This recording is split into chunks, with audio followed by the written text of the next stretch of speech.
بسم اللہ الرحمن الرحیم۔ ناظرین، احسن اقبال وفاقی وزیر کے ساتھ اسی خاندان کی طرف سے جو توہین کی گئی اور اس کے بعد اس خاندان نے گھر آ کر معافی مانگ لی، اس واقعے کو ہم اپنے پاکستان کی سیاسی تاریخ میں سیاسی کلچر کے حوالے سے ایک غیر متوقع سنگ میل قرار دے سکتے ہیں، اور اس پر پورے ملک میں بحث بھی چھڑی ہوئی ہے۔ جب احسن اقبال نے بدتمیزی کرنے والے اس خاندان کے خلاف کوئی قانونی کارروائی نہ کرنے کا اعلان کیا تو ان پر بہت تنقید ہوئی، اور وہ تنقید اپنی جگہ درست تھی۔ کہا یہ گیا کہ اگر ان لوگوں کو نظر انداز کیا گیا تو یہ تو پھر ہر جگہ بدماشی کریں گے، غنڈہ گردی کریں گے، شریفوں کا جینا حرام کریں گے، ہر جگہ یہ گالیاں دیتے ہوئے پہنچ جائیں گے۔ لیکن احسن اقبال نے جو کیا وہ اتفاق سمجھ لیجیے یا جو بھی سمجھ لیجیے، یا پاکستان کے کلچر میں تبدیلی کا اشارہ سمجھ لیجیے، کہ عوامی رد عمل اس بات کا، اس بدتمیزی کا اتنا زیادہ ہوا اور سوشل میڈیا پیغامات سے اس طرح بھر گیا کہ اب اس خاندان کو آ کر معافی مانگنی پڑی۔ ہم یہ نہیں کہہ سکتے کہ ان کا ضمیر جاگ گیا، اور ہم یہ بھی نہیں کہہ سکتے کہ محض عوامی دباؤ کی وجہ سے وہ ڈر گیا اور آ کر معافی مانگی۔ جو بھی ہوا ایک واقعہ ہو گیا، جس کے بعد پی ٹی آئی کے ہاتھ پلے اخلاقی حوالے سے کچھ نہیں رہا، کیونکہ پی ٹی آئی اس معافی مانگے جانے سے ایک دن پہلے تک یہ کہتی رہی ہے کہ اس خاندان نے جو کچھ کیا وہ ٹھیک کیا، کیونکہ چور کہنا کسی کو بری بات نہیں ہے۔ شاید یہی وجہ ہے کہ جب سارا ملک عمران خان کو چور کہہ رہا ہے تو یہ لوگ برا نہیں منا رہے، اسی وجہ سے نہیں منا رہے۔ تو یہ کلچر کی تبدیلی جو ہے یہ بڑی اہم ہے، اور اس کے پیچھے اور لوگوں کو بھی کردار ہے۔ ناظرین، پہلے یہ میں بتا دوں کہ یہ چور چور کے نعرے لگانے والے کون ہیں۔ جیسا کہ میں نے اپنے پچھلے ایک مرتبہ ولاگ میں، پرسوں والے ولاگ میں کہا تھا کہ یہ، شاید کل والے ولاگ میں کہا تھا کہ یہ ایلیٹ کلاس کا وہ طبقہ ہے جو پچھلے 72 سال سے پاکستان پر راج کر رہا ہے، اور ان کے ہاں انسانیت کا کوئی وجود نہیں ہے، کوئی تصور نہیں ہے، اخلاقیات کی کوئی رمق ان کے دل میں نہیں ہے۔ تو عمران خان نے اس گروہ کو اکٹھا کر دیا، ایک قیادت دے دی، اور ان کی غلاظت والی صلاحیتوں کو پالش کر دیا۔ یہ عمران خان کا کارنامہ ہے۔ تو اس اقلیت نے، ایلیٹ اقلیت نے،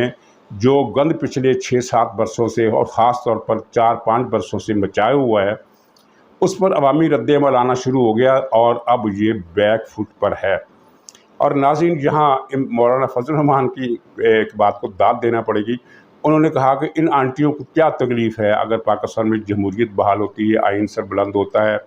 تو ان آنٹیوں کو کیا تکلیف ہے۔ اچھا، اب آنٹی کا لفظ جو ہے وہ ایک معزز لفظ ہے۔ جس طرح بڑی عمر کے، اپنے سے باپ کی عمر کے آدمی کو لوگ انکل کہتے ہیں، اسی طرح اپنی ماں کی عمر کی یا اپنی بہنوں کی، بڑی بہنوں کی عمر کی خاتون کو آنٹی کہا جاتا ہے، اور یہ ایک برا لفظ نہیں ہے، معزز لفظ ہے۔ لیکن ان لوگوں نے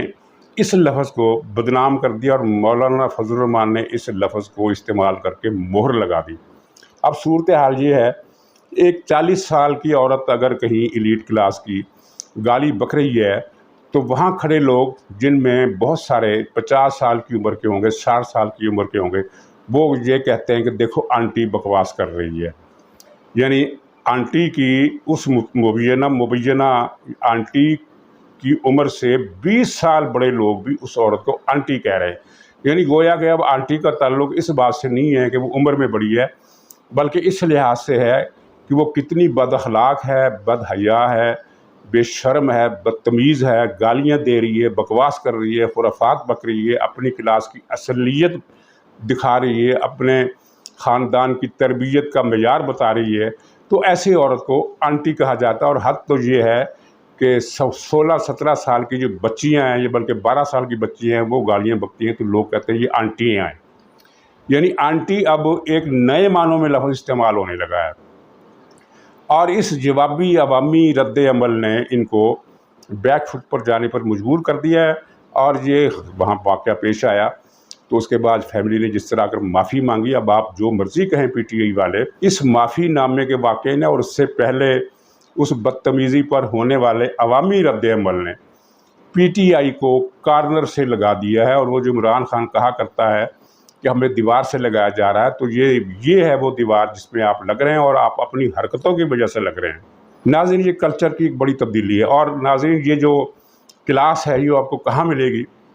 یہ آپ کو 5 اسٹار ہوٹلز میں ملے گی، ایئرپورٹس کے VIP لاؤنجز میں ملے گی، میکڈونلڈ کے ریسٹورانٹس میں ملے گی، کسی بھی 4 اسٹار ریسٹورانٹ میں ملے گی، جم خانوں میں ملے گی، کلبز میں ملے گی،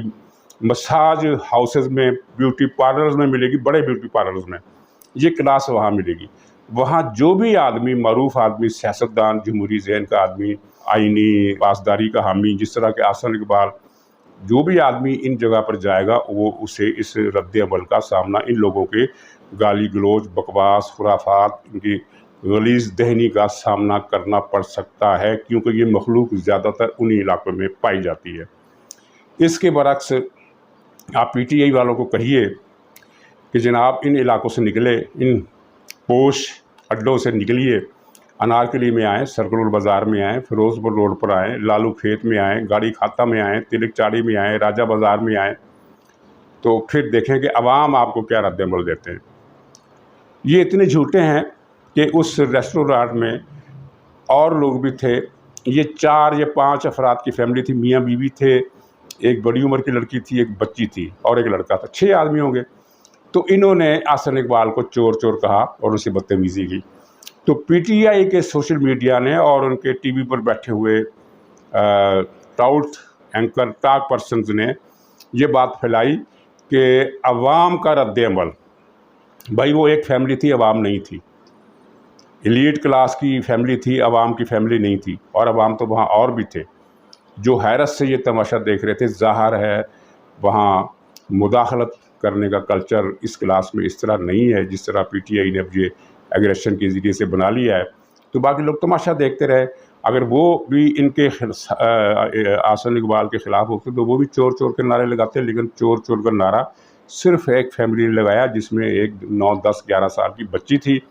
ایک اس سے بڑی عمر کی نوجوان لڑکی تھی، ایک نوجوان تھا اور ایک خاتون تھی۔ اس فیملی کا جو سربراہ تھا اس نے چور چور کے نعرے نہیں لگائے، بلکہ وہ دیکھتا رہا، ظاہر ہے وہ بھی ان کا ہم نوا ہوگا، لیکن اس نے خود نعرے نہیں لگائے۔ تو یہ ایک بہت بڑا واقعہ ہو گیا، بہت بڑا واقعہ ہو گیا، یعنی اس نے ایلیٹ کلاس کو ڈیفینسو پر جانے پر مجبور کر دیا ہے، اور یعنی گویا کہ یہ ان کا ایک قسم کا زوال ہے۔ ویسے آپ دیکھیے کہ عمران خان نے کیا گندی تربیت میں اضافہ کیے ان لوگوں کی، کہ ان میں سے آپ کسی کو بھی ملیں، پی ٹی آئی کا کوئی بھی آدمی ملے، چاہے وہ کسی بھی پس منظر کا ہو، وہ جب بھی بات کرے گا گندی گالی دے گا، آپ کے ماں باپ تک پہنچے گا، آپ کی بھائی بہنوں تک پہنچے گا، آپ کی بیٹیوں اور چھوٹی بچیوں تک پہنچے گا، یہاں تک کہ یہ جو اسد قیصر ہے جس کی پچھلی ساری عمر جماعت اسلامی میں گزری، جماعت اسلامی میں عمر گزرنے کا مطلب یہ ہے کہ اس نے قرآن بھی پڑھا ہوگا، اس نے حدیث بھی پڑھی ہوگی، اس نے اخلاقیات کی کتاب بھی پڑھی ہوگی، لیکن اسد قیصر سے آپ جب بھی بات کریں گے یہ جواب میں بہن کی گالی دیتا ہے، ماں کی گالی دیتا ہے۔ یعنی اس پارٹی میں آ کر جو بھی پس منظر ہو، اس پارٹی میں آ کر وہ اخلاقیات سے عاری ہو جاتا ہے۔ ہر کے در کان نمک رفت نمک بود، یعنی کان کی نمک میں آپ پتھر ڈال دیں، کوئلہ ڈال دیں، لکڑی ڈال دیں، کوئی اور چیز ڈال دیں تو کچھ عرصے کے بعد وہ بھی نمک بن جاتی ہے۔ تو یہ پی ٹی آئی غلاظت کی وہ کان ہے کہ جس میں جو بھی گیا، اب جماعت اسلامی کے بیک گراؤنڈ سے تعلق رکھنے والے کئی لوگ اس میں گئے ہیں، اعجاز چودھری ہے، محمود الرشید ہے، وہ ذوالفقار چوہان ہے بدتمیز، اور یہ اسد قیصر ہے، اور بھی کئی لوگ ہیں۔ تو انہوں نے درس قرآن کی محفلیں اٹینڈ کی ہیں، انہوں نے درس حدیث کی محفلیں اٹینڈ کی ہیں، انہوں نے جماعت اسلامی کی تربیت گاہیں بھی اٹینڈ کی ہیں، لیکن اب ان میں سے جن کو جو میں نام گنوائے اور وہ بھی جن کے نام میں نے نہیں گنوائے، آپ ان میں سے کسی سے بھی ملے، وہ ماں بہن کی گالی سے کے بغیر اس کی صبح ہی نہیں شروع ہوتی۔ نماز رو تو چھوڑیں گے، صبح جب اٹھتے ہیں تو غلاظت پھیلاتے ہوئے اٹھتے ہیں، اور جب رات کو سوتے ہیں تو غلاظت پھیلاتے ہوئے سوتے ہیں۔ تو یہ پی ٹی آئی نے ایسا ایک کان بنائی ہے کہ جس میں ایک گندی ذہنیت کی کلاس تو پہلے سے موجود تھی، جو دوسری جماعتوں سے لوگ آئے وہ بھی اس کنجر خانے میں شامل ہو کر اسی طرح کے لوگ بن گئے۔ تو لیکن اب جو خوشی کی بات ہے، جو اچھی بات ہے کہ یہ کلچر جو ہے اب بدنامی کا داغ بن گیا عمران خان کے لیے، اور مزے کی بات ہے یہ کہ اتنے لوگ نادان ہیں، اتنے جاہل ہیں کہ یہ کہہ رہے ہیں کہ سری لنکا میں اگر عوام ایوان صدر اور وزیر اعظم ہاؤس پر قبضہ کر سکتے ہیں اور حکومت کو بھگا سکتے ہیں اور انقلاب لا سکتے ہیں تو جہاں کیوں نہیں ہو سکتا۔ عرض یہ ہے کہ سری لنکا میں ابھی انقلاب آیا نہیں ہے، وہاں صدر وزیر اعظم اگر استعفیٰ دے بھی دیتے ہیں تو یہ انقلاب نہیں ہے، یہ حکومت کی تبدیلی ہے، سول نظام ہے، سول نظام ہی رہے گا۔ اور دوسری بات یہ ہے کہ کولمبو میں جن لاکھوں افراد نے، وہ بلا شبہ وہ لاکھوں میں تھے، یہ چڑھائی کی ایوان صدر پر، وہ عوام تھے، وہ ایلیٹ کلاس نہیں تھی۔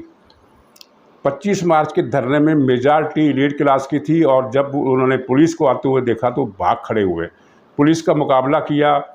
اور درختوں کو آگ لگائی۔ وہ لوگ 150 سے 200 تک کے لوگ تھے جو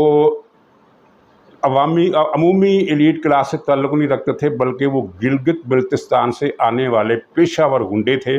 جن کی خدمات حاصل کی گئیں۔ انہوں نے پولیس کا مقابلہ کیا، لیکن زیادہ دیر نہیں، آدھے گھنٹے کے اندر اندر ان کو بھی بھگایا جا چکا تھا یا پکڑا جا چکا تھا۔ یہ الگ بات ہے، بعد میں ان کی ضمانتیں ہوئی، چھوٹ گئے۔ پاکستان کی تاریخ میں اس سے پہلے کبھی ہوا نہیں کہ سینکڑوں درختوں کو آگ لگانے والوں کو اس طرح معاف کر دیا گیا۔ تو یہ سری لنکا کا موازنہ اپنے ساتھ نہ کریں۔ اگر سری لنکا کے حالات پاکستان میں پیدا ہوئے، جو بھی بڑی دور کی بات ہے، تو ظاہر ہے وہ عوام ہوں گے، وہ آپ کی ایلیٹ کلاس نہیں ہوگی، بلکہ آپ کی ایلیٹ کلاس عوام کی اس حملے کی زد میں آئے گی، آپ بچیں گے نہیں۔ ناظرین، اسی نوٹ پر اجازت چاہتا ہوں، انشاءاللہ اگلے ولاگ میں پھر ملاقات ہوگی، تب تک کے لیے خدا حافظ۔